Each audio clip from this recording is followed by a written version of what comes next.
வீட்டில் தினம் கொஞ்சம் கொஞ்சமாக எடுத்து வச்சுருந்த பாலாடையால் செஞ்ச சுத்தமான வெண்ணெய். அதை நல்லா கனமான பாத்திரத்தில் போட்டு உருக்கிக்கிட்டே இருக்கேன்.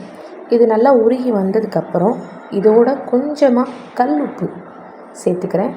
இந்த கல் உப்பு எதுக்காக அப்படின்னு பார்த்தீங்கன்னா, இந்த கல் உப்பு இதில் இருக்கக்கூடிய தேவையில்லாத கெட்ட நீரை அப்சர்வ் பண்ணிக்கும். அதுக்காக தான். அதோட லேசாக கொஞ்சமாக மஞ்சத்தூள்.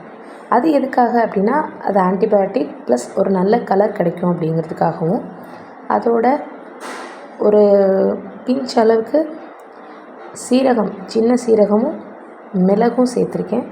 அதுக்கப்புறமா நல்லா எண்ணெய் பிரிஞ்சு வந்துருச்சு.